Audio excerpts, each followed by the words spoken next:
la ville de Thiès, ce qui était une demande et une très longue attente.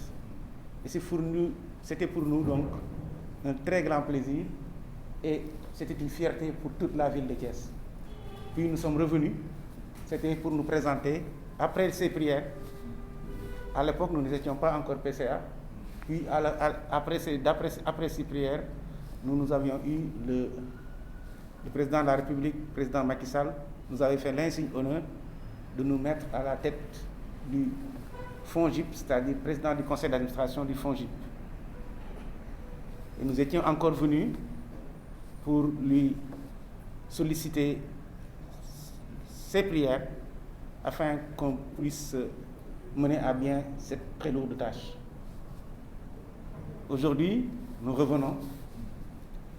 tout d'abord et encore solliciter ses prières afin de remercier le président Macky Sall qui nous a fait l'insigne honneur de nous porter à la tête de cet illustre et stratégique ministère, ce département qui est le département de l'artisanat et de la transformation du secteur informel. En sachant que c'est un département extrêmement transversal qui a un impact important dans l'économie nationale. Mon ami et frère Pierre Ndione, ici présent, ne me démentira pas, qui est une référence au niveau du ministère des Finances. Il sait que l'impact de l'artisanat et du secteur informel dépasse les 50% du produit intérieur brut. Il est aussi un ministère, un secteur qui est un filet social, qui permet à beaucoup de jeunes, souvent exclus du secteur formel, de l'école et tout cela, ils sont rattrapés et ramenés au niveau de l'artisanat du secteur informel afin de pouvoir avoir un emploi digne et décent. C'est pourquoi nous sommes encore revenus à vous pour solliciter les prières afin que nous puissions avoir la force, l'intelligence et la capacité de réaliser les objectifs fixés par son Excellence le président Macky Sall. Et j'espère, et j'en suis persuadé, comme à l'accoutumée, nous aurons votre soutien et vos prières.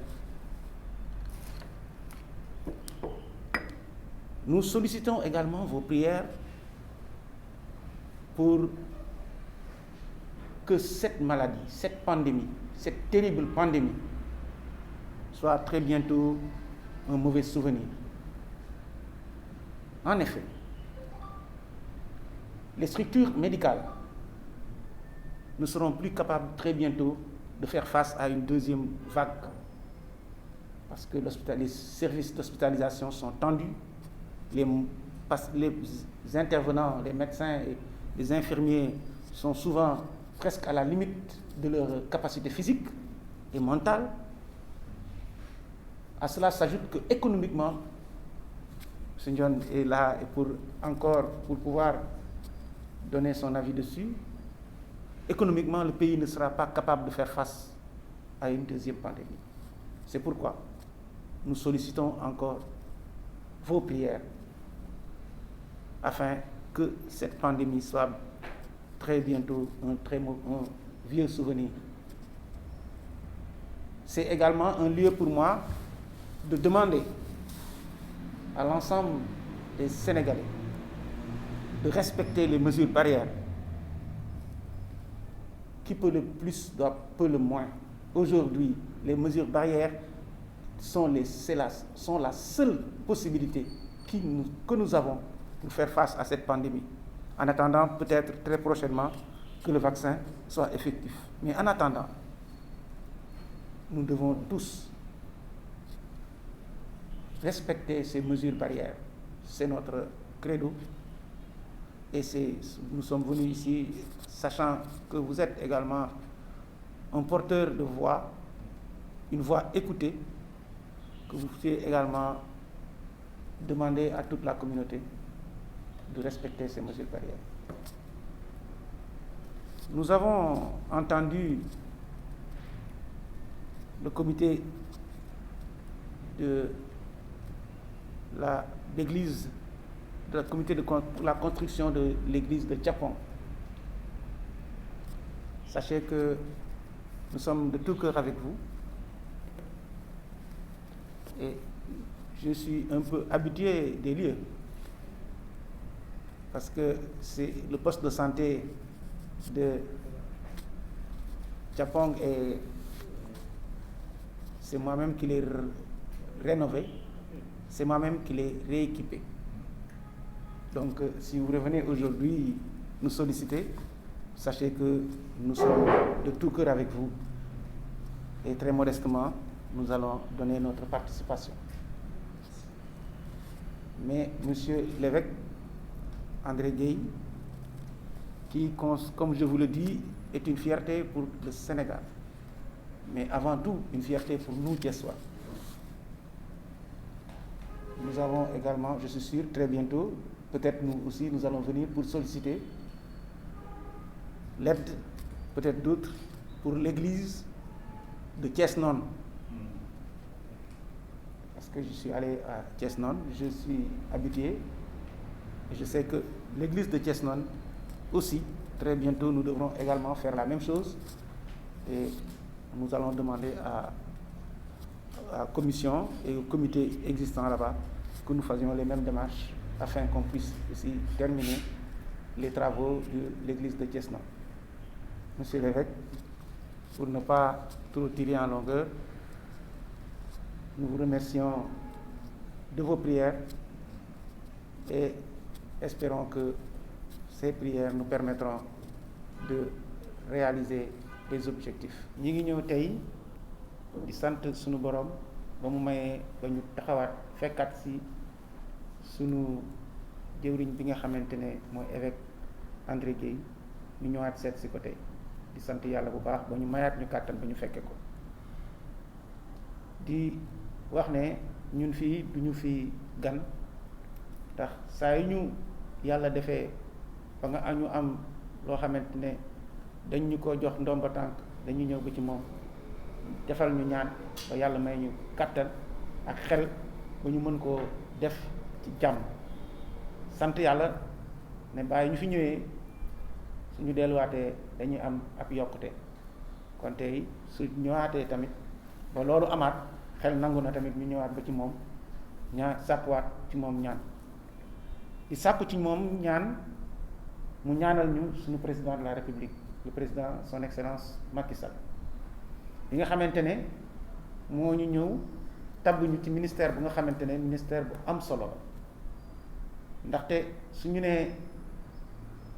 way xarala bi artisanat daal dina ñi nga xamante ne dañuy liggéey te binduwuñu muy secteur informel soo ko génnee ci réew mi li ci des bareetul kon tey ñooñu nga xam ne secteur boobu su la ko jox rek kon def na la jox na la rëy ñu bëgg nga ñaanal ñu président de la république ñu wér kàttan li nga xam ne moom lay mbébét ci Sénégal yëpp yàlla defal ko mu mën ko def ci jàmm ak tey bakkan di tam ñëw di sàkku ñaan ngir li nga xamante ne président moo ñu teg suñu loxo muy département bi ñuy wax nii muy département bu am solo ñu def ba li mu yéene ci ñun yëpp ñu mën ko am ñu jot ci maanaam ñu dem ba nga xamante ne lu muy bëggoon ci secteur bi ñu dem ba weesu ko yàlla mën na ko ñaan mën na ko ñun suñu engagement ak suñu pas-pas ak suñu taxawaay suñ ci boolee seen ñaan leer na ma ne incha allah dinañu mën a am résultat yooyu nga xam ne moom lañ ciy séentu secteur informel boobu maanaam ñi nga xam ne dañuy liggéey te binduwuñu ak ñi nga xam ne dañooy nekk ci way xarala yi muy artisan yi dañoo am solo lool ci dëkk bi ndax ñoom tey luy kii koo gis mu jaaxle daw amul fu ñu koy jëmale foofu ñoom ñoo koy récupérer jàngal ko àddina jàngal ko xam-xam jàngal ko liggéey ba ëllëg mu mën a jàppale askan wi jàppale boppam jàppale ay askan wi kon tey ñooñu fu ñu nekk te ñun ñi war nañ leen ci jàppale xam nañ ne nag am nañ ay jafe-jafe yu bari xam nañ ne tamit président de la république am na ci yéeneem yu bari loolu moo tax ñu ñëw di sàkku nga defal ñu ci ñaan ba loolu nga xam ne moom lañ ci yaakaar yépp ñu dem ba nga xamante ne dinañ ko ci mën a am ndax développement Sénégal mënul te weesu ñaar yi ma la wax muy ñiy liggéey ci binduwuñu ak way xarale yi ñooñu ñooy jéego ju njëkk pour développement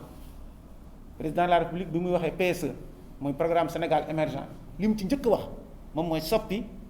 koom-koom bi ba nga xamante ne dina jur alal mais koom-koom gi ku koy soppi moom mooy soppi way ñi nga xam ne binduwuñu ndax ñoo ci ëpp ci koom-koom di ñëwaat ci yow si seet si la di sàkku ci yow ñaan ndax Sénégal fii mu ne nii mi ngi jànkuwante feebar boo xamante ne muy mbas mi ñuy wax muy feebar bu metti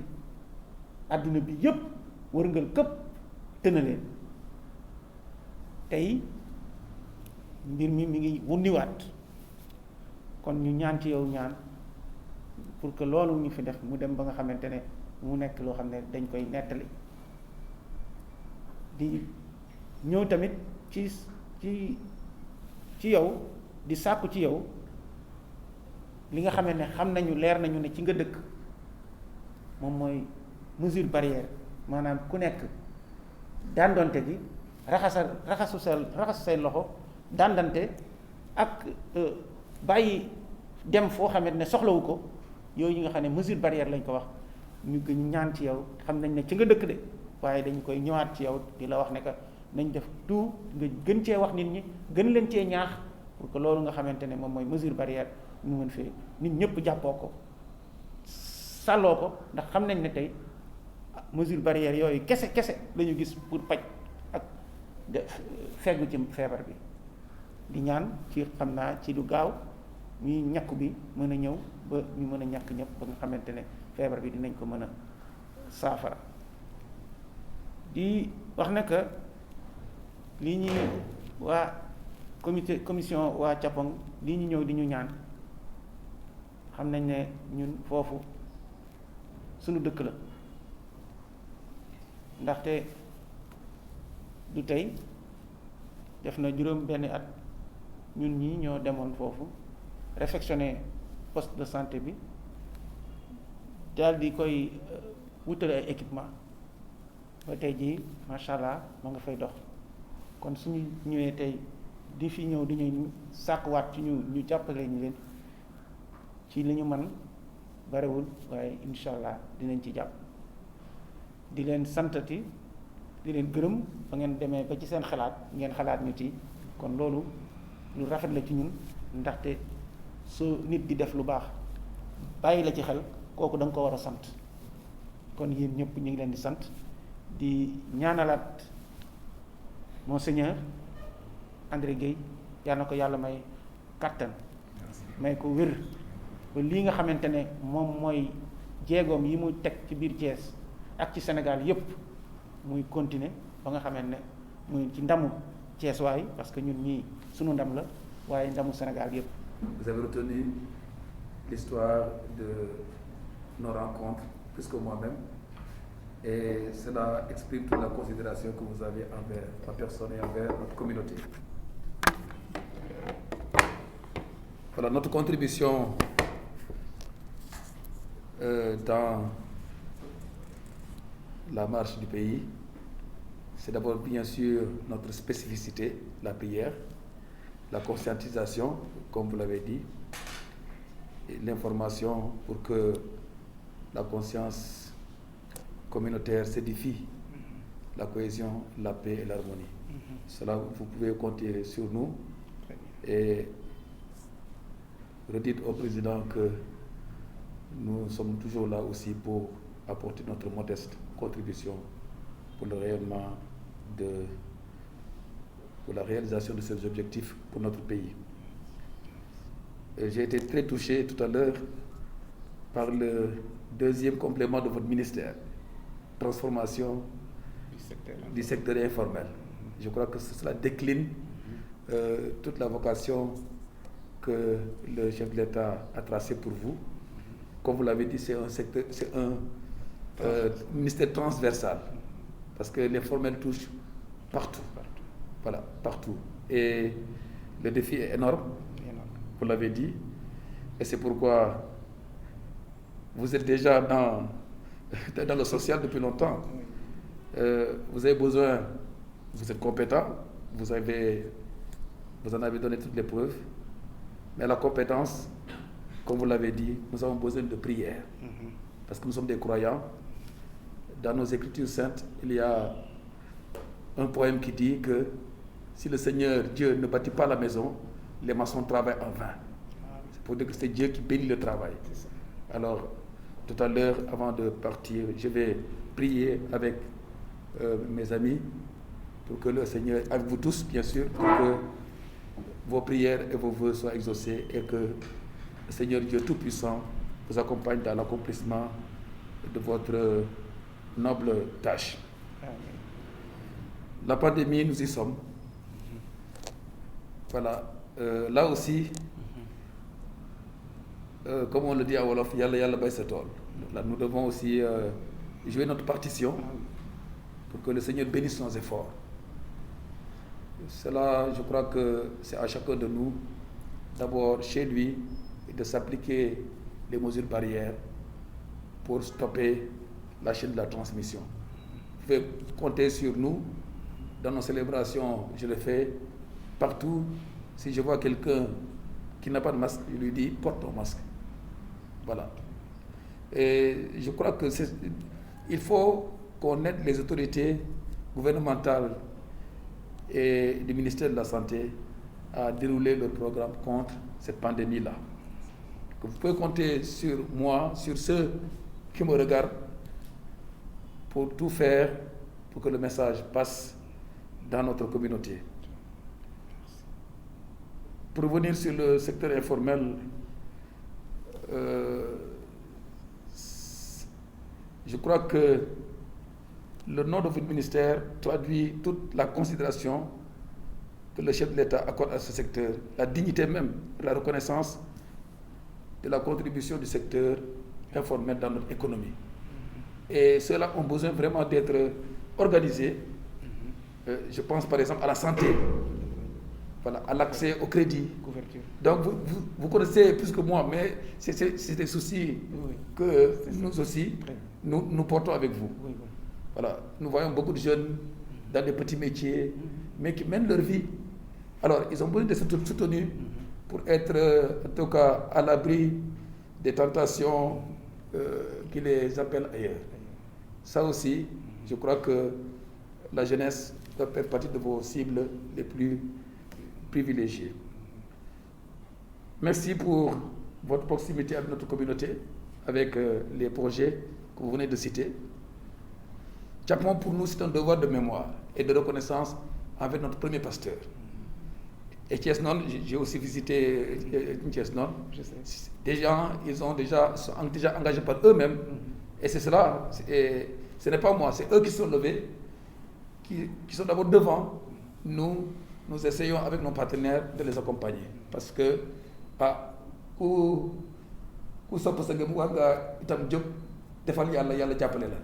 voilà, lépp li ngeen yéene ci suñu projet bi yàlla na ko yàlla defal.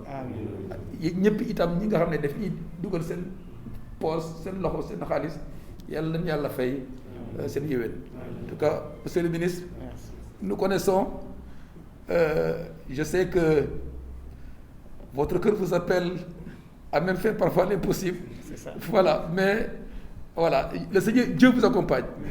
Les populations parlent déjà de vous avant que vous soyez ministre. Les sollicitations seront encore beaucoup plus grandes. Mais c'est comme ça. Merci. C'est comme ça. Vous êtes au service des populations, que Dieu vous accorde les moyens dont vous avez besoin. Je remercie monsieur le ministre ci visite bi mu def tey ñëw ba fi évêché simplement voilà parce que yàgg nañu xamante balaa mu nekk ministre bi mu déggee ne man la ñu tàbban ma jiite jàngo bi fii dafa sol dàllam ñëw félicité ma encouragé ma te itam yàlla def na chef de l'État jox ko ay responsabilité chaque fois day ñëw fii xamal ma sàkku ñaan te loolu itam maa ngi ko ciy gërëm bu baax a baax ministère bi ñu ko dénk lu am maanaa la ndeke ku dégg informel yaa ngi xalaat ci ñëpp ñi nga xam ne dañuy daan seen doole te du ñu fayeeku te ñu ngi def lépp ndax mën a yore seen njaboot moo tax ministère bi am solo ndeke secteur yëpp la laal te turu ministère bi rek wane na gëdd ak dignité bi chef de l'État bëggal secteur bi ndax mu gën a fës ndeke secteur bu am maanaa la ci sunu économie dañ leen war a jàppale dañoo war a jàppale secteur informel organiser ko yombal leen lu bare ndeke seen contribution li ñuy joxe ci koom-koomu réew mi vraiment am na solo torop moo tax itam ñu war a ñaanal monsieur le ministre ndax yàlla may ko kattan wér d'abord kattan ndax mu mën a réaliser mëtali lépp li nga xam ne monsieur le chef de l'État mu ngi xaar ci moom te gërëm naa ko itam ci lii mu taxaw ci sunu wetu communauté chrétienne Thiès ak projet yi nga xam ne xam naa dinañ ci dugal loxoom ndax itam joxe contribution léegi jàngu fi ñu koy tabax pour ñaan yàlla defe naa képp ki yàlla may war nga sédd ak yàlla ak mbooloo mi ci barke yi la yàlla dénk kon monsieur le ministre li ngay def la ko yàlla delloo ci am ci wér ak ci barke bi ngay séddu ci sunu borom gis nañu li ministre de l'intérieur wax fan yi jëmale ko ci mesure yi ñu war a appliquer ndege demoon na ba lim bi wàññeeku te mu ngi mel ni mbas bi mu ngi ñëwaat kon loolu itam engagé na suñu responsabilité ñun ñëpp citoyen dañoo war a taxaw ndax wàññi walante bi ak li ñuy tudd mesure barrière en tout cas maa ngi ñaan ñëpp ñu mën a sàmmonte ak digal yooyu te wax na monsieur le ministre ci suma wàllu bopp ci sunu célébration yi ci njàngu yi du ma noppi di yee nit ñi di leen yedd ndax ñu sàmmonte ak lépp li ñu teral ba mbas mi